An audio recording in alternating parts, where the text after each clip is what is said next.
Hi guys, welcome back aboard our 44-foot hurricane damaged catamaran. Over the last couple of weeks we have built a mobile workshop and cleared out all of the clutter inside and around the boat. This week it is time to continue our efforts in getting settled in here in the yard. We want to build a giant 4x8 work table underneath the catamaran. We would also like to replace the ladder back here to get on and off the boat with some steps. But as you might be able to see in the sky here behind me, it's looking a little bit ominous. We're in for our first tropical storm since we arrived in Florida. Fingers crossed it won't get too rough. I gotta say, after the cleanup here on the boat, it is way nicer to show up here in the morning. It's just nice and semi-organized. And thanks to Josh from the Great Tidy Up Volunteer and a quick trip to Home Depot, we have the lumber to build the table. Because it gets pretty muddy here when it rains, we're going to use these bed risers for the bottom part of the table legs. We don't need the table to last forever, but it would be good if we could get 3 to 5 years out of it. Thanks to my CAD skills here, cardboard aided design, we have a technical sort of drawing. We're aiming for an overall height of 38 inches. And if I'm not completely off, all of these numbers here added up should be 38. If we start by cutting 4 of 31.5, 4 of 4, and 4 of 20.5, then we should be on the right track, I think. Measure twice, cut once. Or measure 10 times and cut once, because we don't want to go back to Home Depot. Oh my God, no, we don't. Thanks to the miter saw here, even a wood mangler like me should be able to get some somewhat straight cuts.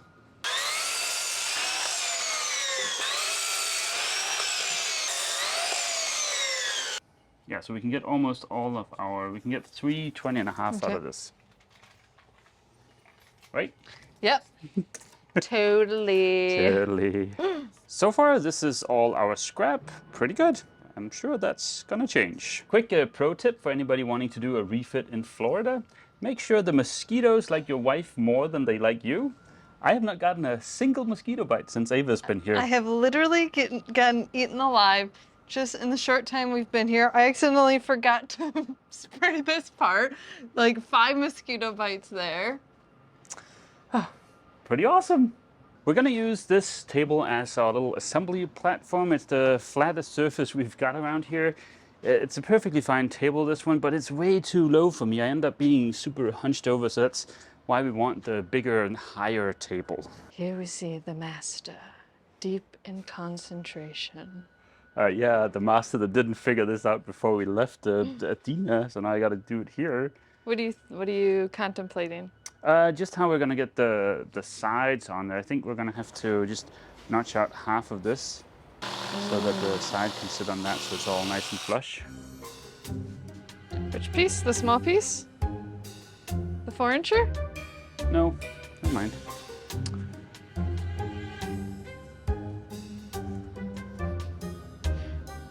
This is like a behind the scenes of math.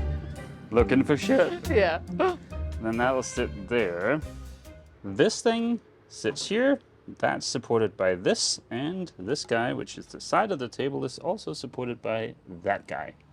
Ah, good luck. Unless they're thirsty, then they bite. What? Yep. Okay. Bye. I just realized Mads is building this table in imperial measurements. Why? In freedom units? Yeah. Because when in Rome, you do as the Romans. But it's a bit of an issue when you have something that's 8 feet long and you need to subtract an inch, but your cheat ruler here doesn't go up to 8 feet, so you can't see how many inches 8 feet is. Well, there's 12 inches in a foot. Okay, what's 12 times 8? Where's your phone? So that'll be 80 plus 16, so that'll be 96. Okay. So 96 minus 3, that's 93. Oh, it only goes to 87. Of course, the other option here would have been that this is 8 feet, so we can just frickin' subtract 3 inches from the end and it'll be fine. God, we're not building fine furniture here. The rain is starting. Does that mean lunch break? Nope. Back to work.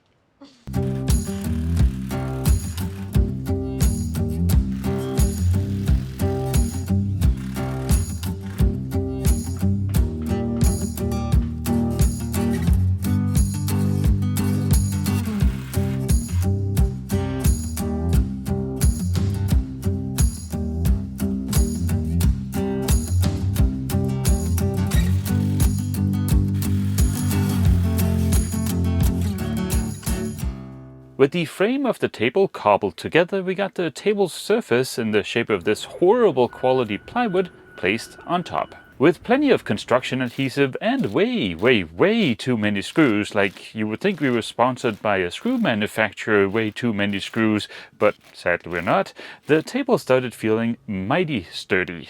There was a slight bit of flexing in the plywood top, but we fixed that with a couple of supports expertly held in place by the wife unit. Our last deed of the day was to notch out the table legs so that the bed risers will fit. I drilled holes in the bed risers to allow any water to drain, but I also decided to seal the wood with some of TotalBoat's high-performance epoxy. With 3 coats of this stuff and some sealant to attempt to keep water out, I think we'll be in good shape.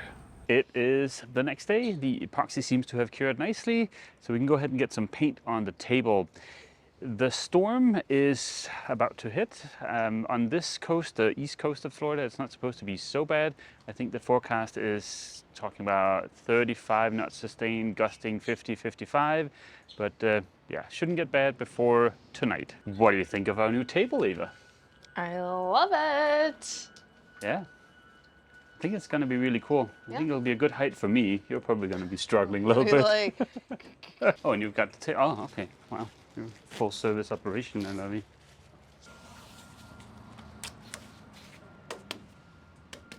Okay. Yep. Very good. Oof. I found this tube of sealant on the boat. I have no idea what it is or if it's particularly good, but it's probably better than nothing. There was much debate over what color to paint the table. Mads, of course, wanted to paint it white in true Sail Life fashion. I wanted to do blue, not something like crazy blue, maybe something a little bit lighter than my shirt. But we had to default to an expert, my sister. She's a TV director. And after we thought about it, we thought maybe we should do what would be best for on screen. So we asked her and she said gray would be a good color. So we got mineral deposit gray. I think it's gonna look pretty good. And now it's on Nina. So this table doesn't look good. Sorry, Nina. After the painting of our mobile workshop a couple of weeks back, I gotta say, painting with just regular household, like exterior, interior paint, so freaking easy, so nice.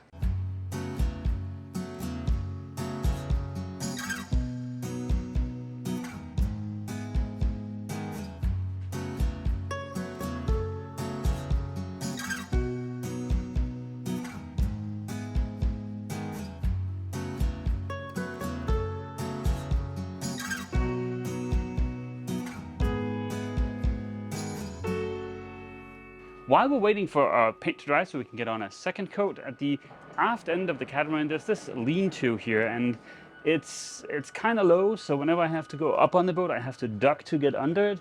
It would be nice to see if we could just raise that up a little bit.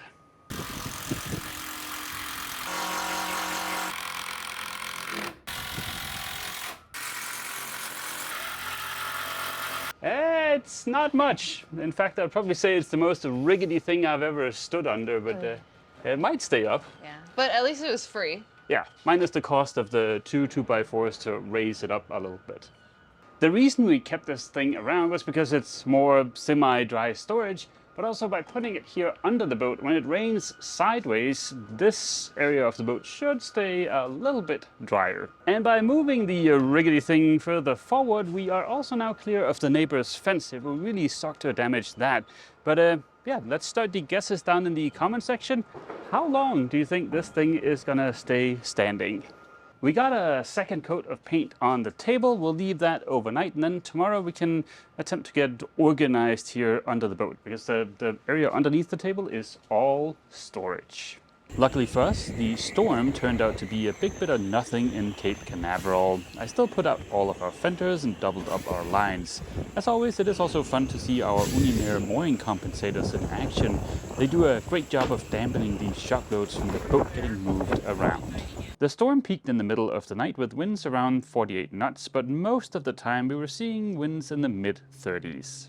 I am happy to report there was no damage to Athena, no damage to the catamaran, no damage to Ava, and also no damage to myself. Well, after we put the lean-to further in under the boat, it's awfully dark in here. It would be great to see if we could get up some lights at some point. But a few weeks back, I mentioned that I wanted to install some security cameras here around the catamaran, but we got so busy with the mobile workshop fit out, so we never got around to the cameras. Let's correct that right now. I figured here under the boat it would be nice with one of these floodlights ones so that we can illuminate the whole area and see what kind of exciting critters move around here during the night. For the inside of the boat, something a little less in your face seemed more appropriate. Both of these are Ring cameras. I have no idea if they're particularly good or particularly bad. I only chose the Ring cameras because I know Ava's parents have a few of those, and also Ava's sister Nina has some of those. So basically, if these are no good, then it's the same as with the color on the table. It's all Nina's fault. Of course, the tech geek in me wanted something a little bit more fancy than the Ring cameras, maybe some of the cameras from Ubiquiti, but yeah, this is a refit. Those cameras are probably not gonna survive much beyond the length of this refit, so it doesn't make sense to spend a lot. Let's start with the small guy that's gonna go inside of the boat, because the sun is heating up the boat by the second right now. So let's get this up before it gets too hot in there. And just like that, that was the first box opening on the new table. This is the exact same camera I put up in the mobile workshop, except this is the Pro version. I don't think there's that much of a difference. Comes with a battery. Of course, we'll also hook it up to permanent power, but yeah, not much to it. While we're waiting for the battery to charge, we might as well go ahead and get this guy tossed up somewhere like here. To keep the camera permanently connected to power, I picked up a couple of cords here because I am sure I would otherwise forget to charge the blessed battery. Ta-da! A working security camera. It's kind of potato vision when you're used to looking at good quality video, but yeah, it's just a security camera. It will be perfect. Let's see if we can repeat the success and also see what's going on underneath the boat. Rip. Second box opening on the new table. With the floodlight camera, I also ordered this kit. The kit will just allow for a little bit of an easier installation if you don't already have a floodlight. And I get to have my first encounter with these US contraptions here, these wire nuts. I don't think I've ever seen these anywhere in Europe, at least not in Denmark. I think my best option right now, as far as installing the camera, is going to be here on the riggedy thing. It'll be interesting to see if the motion of this sets up the motion detection in the camera, but there's only one way to find out. At least now we have an idea of what's going on inside of the boat and under the boat. And again, this is a little bit of potato vision, but it's definitely better than nothing. Since our big tidy up, we just kind of left all this stuff where it ended up. But now that the table is done and we have all this storage here underneath, we can get organized here under the boat. The only problem with finishing the tramp ramp before anything else aboard the boat is now we kind of have to store it somewhere until we can mount it in place. These boxes here should fit neatly under the table. As you have seen, when it rains, it kind of gets wet here under the boat. And this area here in the middle is kind of the primo spot where even if it's raining sideways, it doesn't get wet right here. So we want to move this shed away from here to be able to have that space for other stuff. Ready? Are you ready, Steady? Yep. I don't know if this is what we're going to end up doing long term, but right now this seems like it might be a good area to keep chemicals. So solvents, paints, epoxy, stuff like that. But yeah, we'll see what happens long term. The boat came with this barrel, which is full of what smells like diesel. I think there's about 55 gallons in there. And I have no idea how to get rid of it. If we had been up further north, I would have used it for heating. But down here in Florida, there's not much need for heating.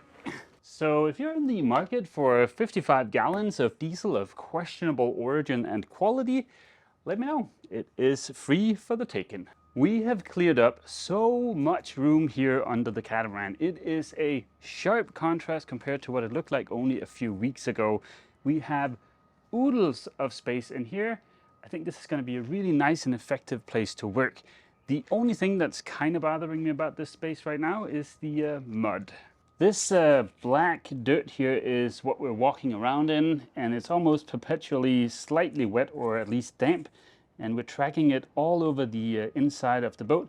So yeah, it would be nice to get some kind of gravel or something down here so we're not walking around in dirt. It will also be really nice to get some gutters put up here because there are 2 drains on the bottom of the boat and they just keep perpetually dripping, and every now and then you hear one of us go, ah! It's because we got a drop in the eye. I've definitely gotten it in my mouth. That's what she said. Oh God. I'm thinking like maybe we do the bathroom over here, a little kitchenette over here. Okay. Well, the trailer, the tool mobile trailer workshop thing is gonna back in over here, get some gravel down, get the gutters up, and get the steps built down there. I think that's gonna be the last few steps of our prep work to get settled in here in the yard. Speaking of the trusty mobile workshop here, she has made it to the yard. We just need for the last bit of boat Tetris to be completed, and then we can shove her in underneath the catamaran. It is this beautiful boat right here that is blocking the trailer from going under the catamaran, but apparently it is next on the chopping block. And that is about going to be the end of this week's video. We are on our way up to the boat show in Annapolis. Yep. And we're going to be having booth times there on Thursday, Friday, and Sunday. So if you're there, come say hi. And also we're going to be having a Patreon meetup, and the info for that is over on Patreon. Yes. And if you see us at the boat show just walking around, we'll be walking around every day. Just come up and say hi. We'd love to chat for a little bit. But yeah, that is going to be the end of this week's video. Yep. Next week, we're going to be staying on an Antares up in Annapolis. And I believe it is of similar vintage to the one we have here. But it'll be my first time ever seeing a non-wrecked Antares. Yeah, yep. I've seen a new one at the boat show in the past, and now you'll also get to see a brand new one at this year's boat show. So that we're really looking forward to. Yeah, we're super excited about that. But yeah. That is going to be the end of this video. As always, feel free to leave a comment down below. And don't forget, if you've enjoyed this video, please remember to leave a like. See you. Okay. Okay. Ba-doo.